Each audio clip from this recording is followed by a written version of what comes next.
93.5 red FM पे एक कहानी ऐसी भी।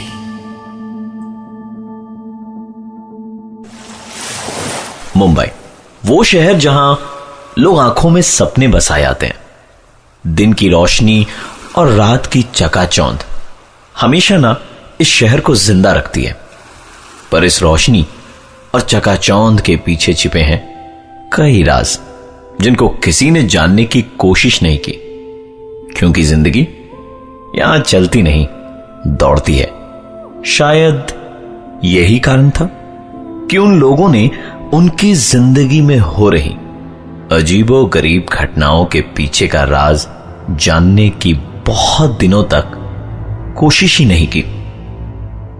आज की यह कहानी प्रकाश, उसकी गर्लफ्रेंड नंदिनी और भास्कर के साथ हुई घटनाओं पर आधारित है। ये तीनों एक साथ बोरीवली के 2 BHK फ्लैट में रहते थे, जहां शिफ्ट हुए उन्हें सिर्फ 3 महीने ही हुए थे। ये तीनों एक साथ एक ही कॉल सेंटर में काम भी करते थे। जिंदगी का हर लम्हा एक साथ बिताते। इन तीनों की लाइफ परफेक्ट थी, सिवाय एक अजीब चीज के। हर दिन सुबह जब 3 बजे ये अपनी कॉल सेंटर की ड्यूटी के लिए उठते, तो घर के बाथरूम, किचन या डाइनिंग हॉल की लाइट को ऑन पाते। एक दूसरे से सवाल जवाब करने पर एक ही नतीजा निकलता, और वो ये कि उन तीनों में से किसी ने भी रात को बाथरूम, किचन या डाइनिंग हॉल की लाइट नहीं जलाई थी। इस अजीब घटना की शुरुआत आज से 3 महीने पहले हुई थी, जब उन्होंने इस घर को अपना घर बनाया था। इन तीनों ने इस बात को किसी के साथ भी डिस्कस नहीं किया, क्योंकि उन्हें हमेशा यह डर सताता था कि शायद उनके दोस्त उनका मजाक उड़ाना शुरू कर दे।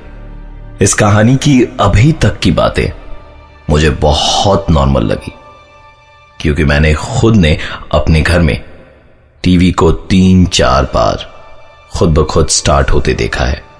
शायद कोई टेक्निकल प्रॉब्लम हो, लेकिन अगर हम प्रकाश, नंदिनी और भास्कर की कहानी की बात करें तो घटनाएं सिर्फ लाइट के ऑन रहने तक सीमित नहीं रही, क्योंकि धीरे धीरे एक के बाद एक अजीबो गरीब घटनाओं ने उनके दिमाग में कई सवाल खड़े कर दिए।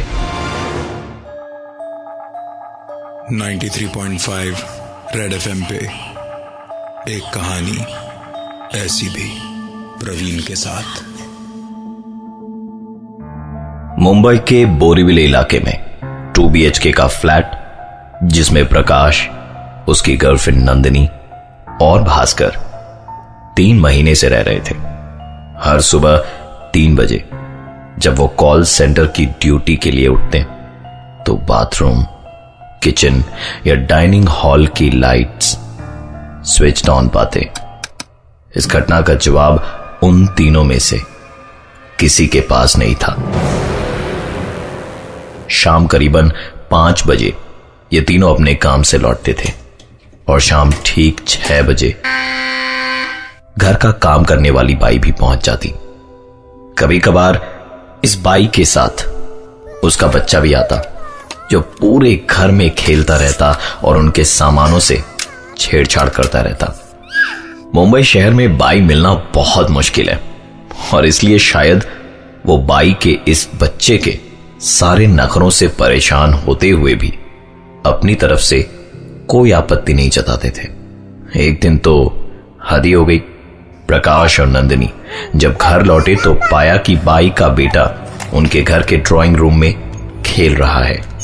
उन्हें लगा शायद बाई उस दिन जल्दी काम पर आ गई, लेकिन आश्चर्य की बात तो यह थी कि बाई उन्हें सारे घर में कहीं भी नजर नहीं आई।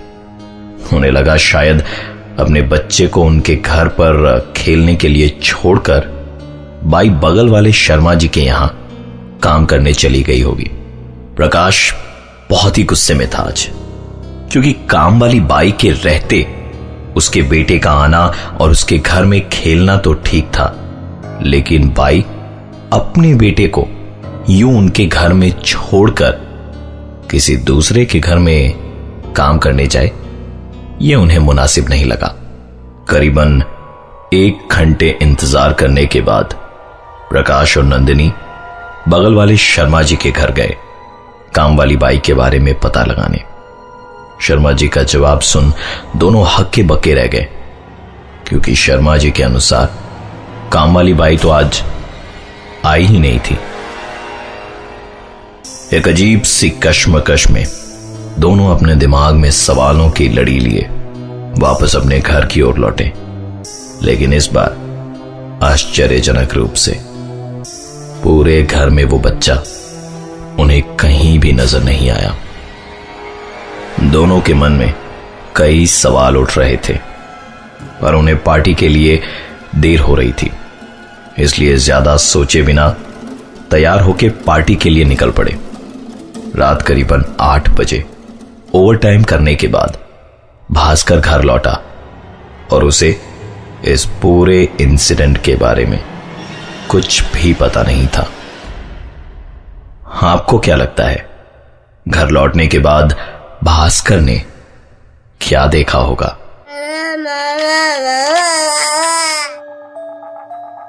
नाइन्टी 93.5 रेड एफएम पे एक कहानी ऐसी भी, प्रवीण के साथ। प्रकाश और नंदिनी ने अपने घर में काफी अजीबो गरीब चीज नोटिस करने के बाद सब कुछ पीछे छोड़ शाम की पार्टी के लिए अपने घर से निकल पड़े। ओवरटाइम करने के बाद भास्कर करीबन 8 बजे रात को अपने घर पहुंचा। भास्कर ने घर का दरवाजा खोला तो पाया कि हमेशा की तरह बाथरूम की लाइट जली हुई थी। उसने लाइट स्विच ऑफ करना जरूरी नहीं समझा, क्योंकि उसे तभी नहाने भी जाना था। रूम में एंटर करके भास्कर ने अलमारी खोल अपना टॉवल निकाला और बाथरूम की ओर चल पड़ा। भास्कर ने जैसे ही बाथरूम का दरवाजा खोला, उसके पैरों तले जमीन खिसक चुकी थी। बाथरूम के फर्श और दीवार पर सिर्फ खून ही खून के धब्बे थे। डरे हुए भास्कर ने तुरंत बाथरूम का दरवाजा बंद करा और डर के मारे वो मेन डोर की ओर भागा। अचानक उसके भागते हुए कदम एक आवाज को सुनकर रुक गए। ये आवाज भास्कर के कमरे से आ रही थी। सहमे हुए कदमों से भास्कर अपने रूम की ओर आगे बढ़ा और रूम का नजारा देख उसे अपनी आंखों पर विश्वास नहीं हो रहा था। भास्कर ने देखा कि उसके बाई का बच्चा उसके बिस्तर पर अपने घुटनों में मुंह को छिपाए बैठा था। भास्कर ने उससे पूछा कि तुम यहां क्या कर रहे हो? अभी तो तुम यहां नहीं थे। यह सवाल सुन उस बच्चे ने धीरे से अपने घुटनों से मुंह को उठाया। उस बच्चे के चेहरे पर एक अजीब सी तेज और होठों पर एक अजीब सी मुस्कान थी, मानो जिनमें कई राज समाये हों। बाथरूम में खून और बिस्तर पर काम वाली बाई के बच्चे का होना, जिसके अजीब हाव भाव को देख भास्कर अंदर तक डर चुका था। वो तुरंत दौड़ता हुआ उस घर से बाहर की ओर निकल गया। डरे हुए भास्कर के फोन कॉल के तुरंत बाद ही नंदिनी और प्रकाश पार्टी को छोड़कर घर चले आए और तीनों ने बहुत साहस करके उस घर के अंदर जाने की हिम्मत करी। भास्कर, प्रकाश और नंदिनी ने जैसे ही घर का दरवाजा खोला तो हमेशा की तरह 93.5 रेड एफएम पे एक कहानी ऐसी भी प्रवीण के साथ। किसी घर में लाइट का अपने आप ऑन होना शायद इलेक्ट्रिकल फॉल्ट के कारण हो, लेकिन बाथरूम में चारों तरफ खून के छींटे और बहुत ही अजीब सी परिस्थिति में काम वाली बाई के बच्चे का उनके घर में मौजूद होना और दूसरे ही पल उसका गायब हो जाना प्रकाश, नंदिनी और भास्कर के दिमाग में सवालों का तूफान खड़ा कर रहा था। भास्कर प्रकाश और नंदिनी को साथ लेकर जब उन्हें बाथरूम में खून के छींटे दिखाने ले गया तो आश्चर्यजनक रूप से वहां पर कुछ भी नहीं था। रात करीबन 10:30 बजे थे। तीनों इसी सोच में डूबे थे कि क्या आज की रात इस घर में रहना उनके लिए ठीक होगा। इस बीच प्रकाश ने मकान मालिक को फोन लगाया और उसके दोस्त भास्कर के साथ बीती सारी घटनाएं बताई। मकान के मालिक ने सारी बात सुनने के बाद उन्हें बताया कि आज से 10 साल पहले इस मकान में एक परिवार रहता था। कर्ज के बोझ में दबे होने के कारण इस परिवार के कर्ता ने पहले अपनी बीवी और अपने बेटे की बेदर्दी से हत्या करी और फिर खुद फांसी लगाकर आत्महत्या कर ली। ये सब जानने के बाद वहां रहना तो दूर, उस घर में एक एक पल गुजारना भी प्रकाश, नंदिनी और भास्कर के लिए बहुत भारी पड़ रहा था। बाथरूम में खून देखने की घटना को शायद मन घड़त मानने के बावजूद भी हम उसे आज से 10 साल पहले घटी घटना से जोड़ सकते हैं, लेकिन काम वाली बाई के बेटे का विवादास्पद रूप से उनके घर में मौजूद होना और अचानक से गायब हो जाना, इसका कारण किसी को भी मालूम नहीं था। जैसे तैसे आज की रात प्रकाश, नंदिनी और भास्कर ने उस घर में गुजारी और सुबह होने का इंतजार करने लगे, क्योंकि उन्होंने फैसला ले लिया था कि सुबह होते के साथ ही वो इस घर को छोड़ कहीं और शिफ्ट हो जाएंगे। अगले दिन जब काम वाली बाई उनके घर आई तो प्रकाश, नंदिनी और भास्कर तीनों उस पर टूट पड़े। एक के बाद एक सवालों की बौछार करने लगे, उसके बेटे की अजीबोगरीब हरकतों पर और विवादास्पद स्थिति में उसके बेटे की मौजूदगी पर।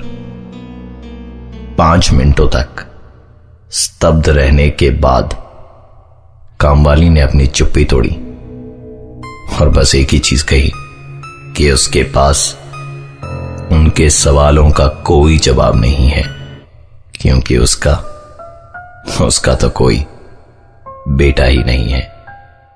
मैं हूं प्रवीण और ये थी आज की एक कहानी ऐसी भी।